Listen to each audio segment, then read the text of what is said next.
Undaqda şu hazır şu Trump'ın hazır şekilleniyotgan kabinetideki a'zolarga bir qarab o'tsek, bir resim var ekranga chiqsa.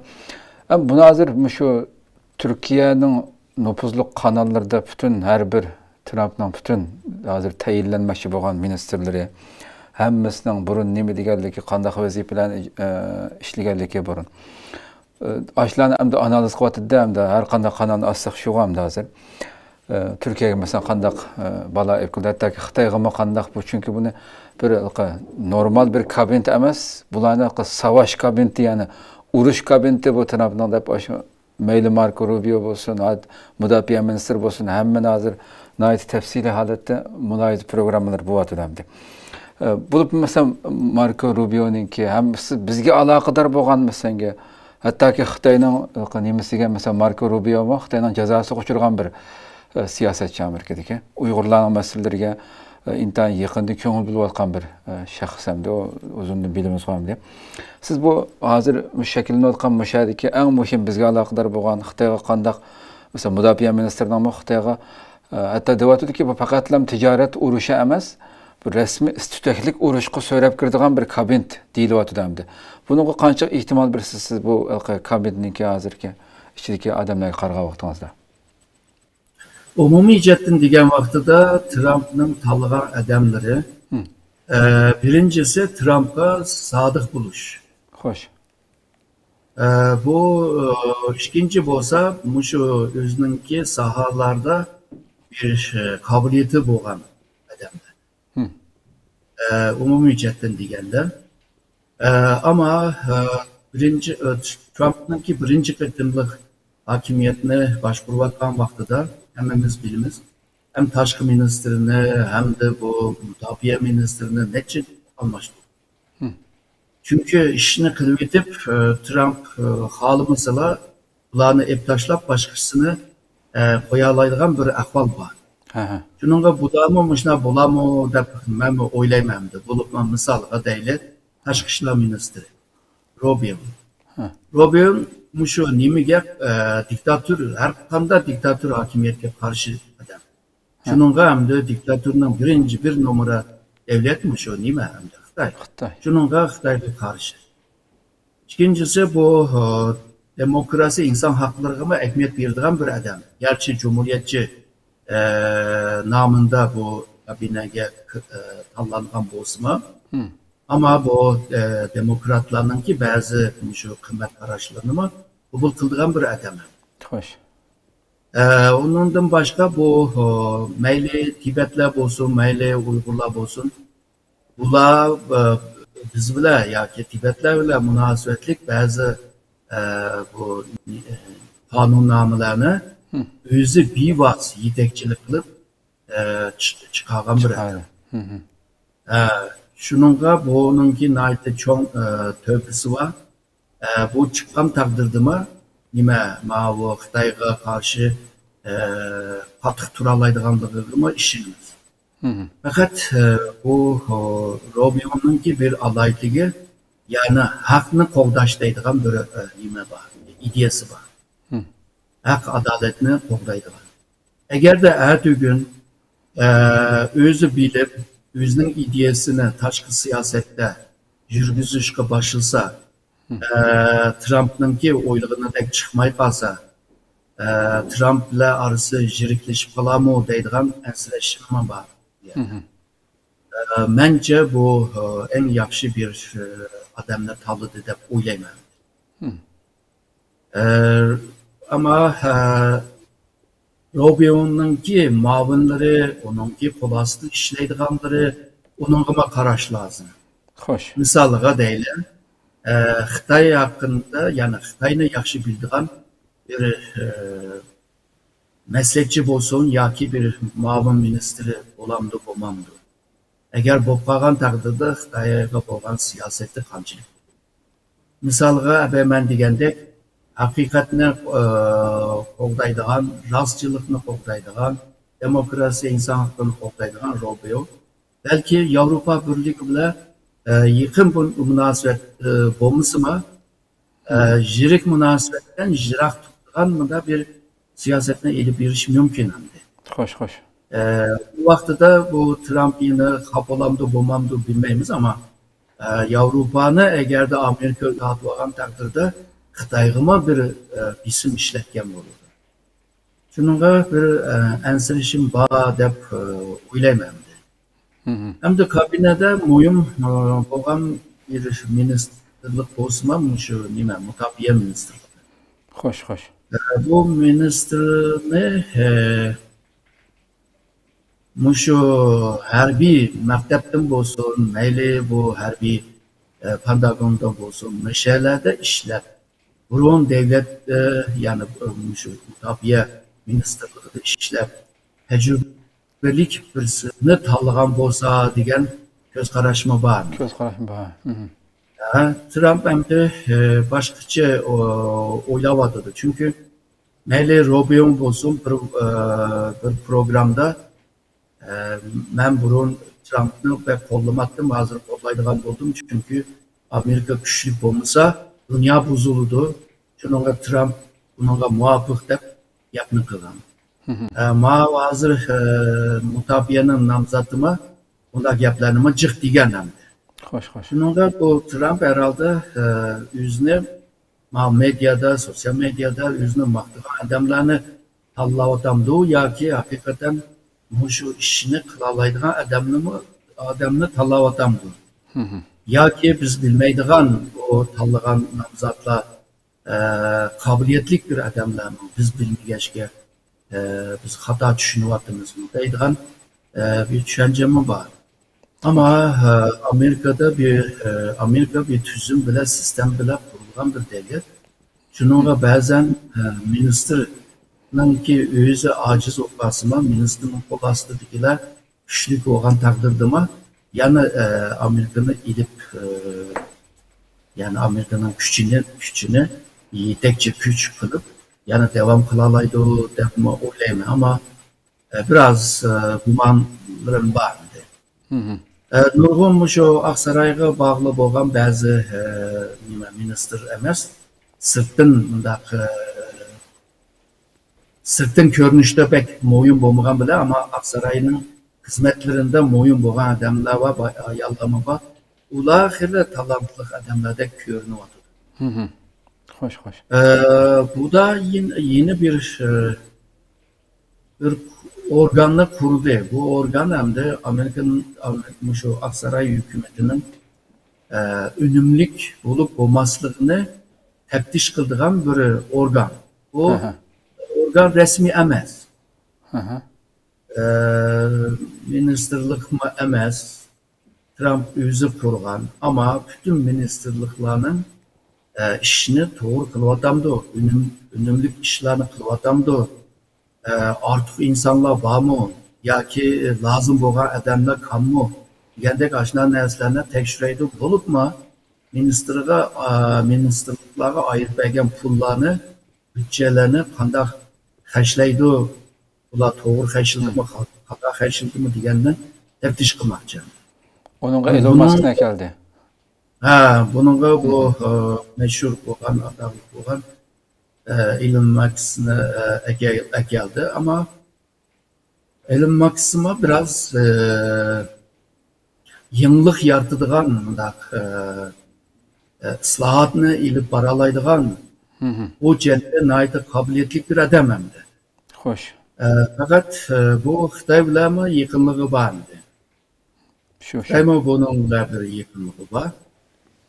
Şununla bu Xitayga bizim işletkende, Xitay'ını tizgin kılışta belki ötep ketken takdirde Elon Musk'tek adam bir yerde bir tamponluk rolunu oynamdı, oynamamdı, onu oyladı mı, onu bilmeyim hem de. Şununla bu organ ertüğü gün Amerika'nın ki kanunlarına xilaf mı emez mi onu mu yakşı bilmeyim. Birileri teşvik çıkamdı. Çünkü Trump'ın birinci etimli hükümetine başvuruğa kan vaktidir mi? Şimdi tüzümde bulmagan, tüzümden sırtında bazı kişilerine bu vazifeye tayin kılan. Bu da bir nimet yemeden. Damat çözdüğünü bilmezlik mümkün. Hamda bu teki bular teki namzat bularnınki iniq buluşu hamda kelar yılınki 1-ayının 3-cü haftasında onun iniq buludu. O vaxtda da belki texmi iniq ifade qila alaymiz. Hamda sizningki sualga kelsak, Amerika aldırab Xitayga bir jang açmaydı. Xitay mı jang açmaydı? Çünkü dünyada en çoğun iki devletninki jangi bek xatarlik boludu. Misalga deyli, hazırki mutaxassislarninki iki devlet jang qilib qolsa qanday boludu deb şu sınaq tədqiqatlarını ilk bağlan çağda Amerika Xitayni aran yengaladı deydi. Amerika bek qiyin ahvolga tushib qoladi. Amerika burunqi Amerika bo'lamaydi. Xitoy hamda cho'kishiningki ehtimoli bor. Kommunist partiya balki hokimiyatni boshqarmaydi. Hamda ikki cho'ng davlat jang qilib qolgan chog'da eng ilg'or belki bu yadro kurallarını işletmeydi ama onundan başka en ilgari kurallarını işletiyor. Ularının ki bu jang qilishi dünyanınki siyasi, iqtisadi, rayon karakterlik meseleler nima bo'lsin hammasiga bir ziyon beralaydi, hatta tahrip qilalaydi. Shuningga bu ikkisi jang qilgan chog'da hamda insonlikka bir ziyon beralaydi. Hem de Amerika nima uchun Xitoyga qarshi mushlab kuchli bir kabine qurishga tirishayotdi deganda, aslida jang qilish emas, o'zini harbiy jihatdan, iqtisod jihatdan, siyosiy jihatdan, mudofaa jihatdan, har jihatdan kuchlantirib, Xitoyga besim ishlatib, Xitoyning jang ichishining jasoratini sundirish. Yani bu bir xil chekindirish, yani caydırıcılık degan bir stratejiyamdi. Yani seni korkutup durup jang qilmasligi. Bu misalga Tayvanni misalga bersekmi, Xitoyninki qurollari yuksalgan siri Amerikaning Tayvanga sekbergan qurollarni yukselyapti. Xitoyning aeroplanlari kuchli bo'lsa, aeroplanni urib tushiralaydigan roketlarni setib beryapti. Gerçi Tayvan o'zini ishlab chiqaryapti. Eğer de deniz astidagi kemalarga qarta bo'lsa, hozir Amerika ona qarshi chiqadigan shunaqa roketlarni beryapti. Degandek, Tayvanni mushu seviyada tutib tursa, pek yüksek seviye emas, Xitoyga taqobil qilolmaydigan bir qurollarni sekbergan taqdirda Xitoy Tayvanga hujum qilolmaydi. Bu o'xshash mantiqa. Yani Amerika mı Xitoyni caydırış için, bunu çekindiriş için şunday bir kuch ko'rsatyapti. Ama Amerika o'xshashlar bir navoda bir jang bo'lib qolsa nima bo'ladi deganni o'ylayapti. Misolga burun shu 91da Filippindan chekilib chiqib ketgandi. U yerdagi ba'zilardan portlardan ayrilgandi. Keyingi yılda yana yeni bir kelishim bilan 9 portni kiralab bir kelishim qildi. Bu yerda nima ish qildi deganda, bu Tayvanga eng yaqin bir rayon. Bu yerda deniz piyodasi armiyasini kuchlantiryapti. Deniz bu kuvvetlerini kuchlantiryapti. Bundan başka bu hava kuvvetlerini Japonya'nın janub tarafida Okinawa rayonlarda bu hava harbiyasini kuchlantiryapti. Kuchlantirish degan yolg'izlar harbiylarni, askarlarni aytish emas, shundaqla eng ilg'or qurollarni, eng ilg'or aeroplanni bu yerga yetkazyapti. Hamda bu Asya Tinch Okeanus bu komutanlığı hozir Indo-Pasifik komutanlığı deydi. Bu komutanlığınki seviyesi, mesela generalınki seviyesi mi östü? Yani yukarı seviyedeki generallar bir yerge başlık buluyorlar. Yani Amerika bu rayonunda hem Ural cetten hem harbiy küçü cetten yeni aeroplanlar, gemiler bir yerge yütkülüyordu. Bu yeni yütkülmeyi vardı da neticeden biri bunu kılıyordu. Yani bir can olmasa jang qila oladigan bir Seviyede. tayyorlikni mi qilyotdi. Shuningga bu Amerikaningki hozirgi ko'rsatgan bu kabinada biz boshda Xitoyni chekintirishga tirishimiz. O Amerikaga maydonda o'qiydigan jasoratini sundirmiz.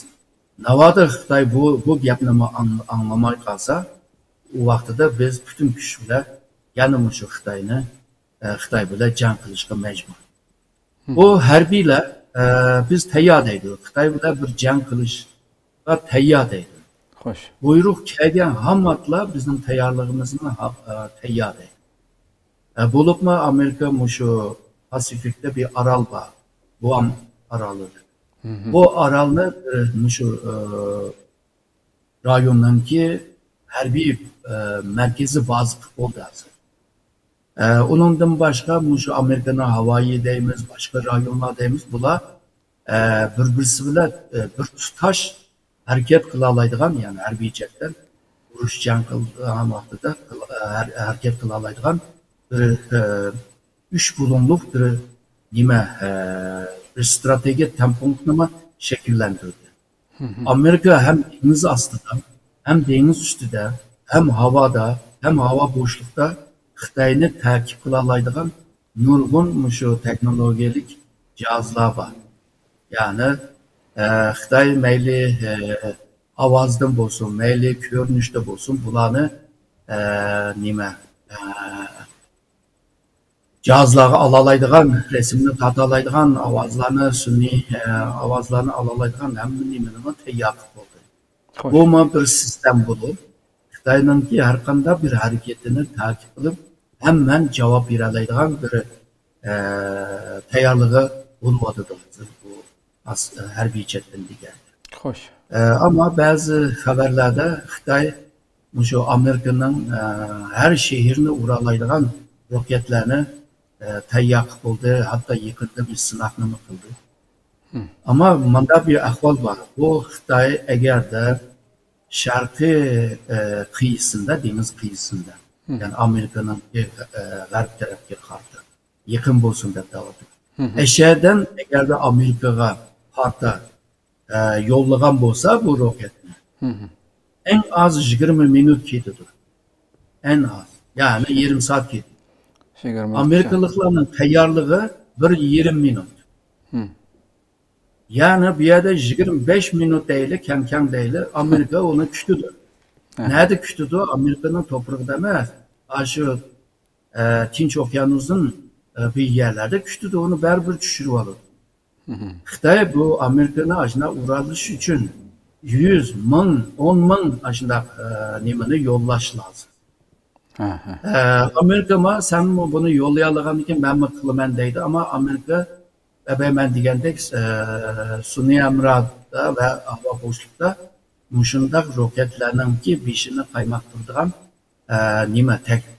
teknologiyaga ega. O'ziga qaytarish mumkin.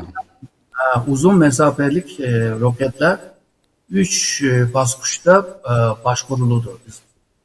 Boshqarilgan roket deymiz bu. Boshqarilgan. Birincisi uni uçurgan vaqtida en başta. Uçurgan vaqtida bir boshqurdi. Qaysi nishonga borsa, qiyaga koordinatni tanishaydi. Havoga uchib bo'lgandan keyin uni yana bir tanishaydi. Nishonga borgan vaqtida undan keyin yana bir tanishaydi. Bu yüksek bir teknoloji. O asan bir narsa emas. Amerika shu Xitoyninki 3 bosqichdagi bu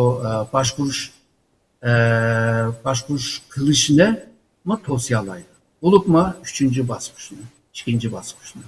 Birinchisini balki qilamiz. Shuningga bu roket bilan Amerikani to'xtat qilib bo'lmaydi. Çünkü Amerika'nın senin roketini düşürdüğün roketimi var, ebekmen degandek senin huzalaydıgan teknikleri var. Tabii bu biz kural hakkında bir-birimizden yaxshi, bir-birimizden üstün sübetlik davatımız ama can kılgan çağda insan mı moyun?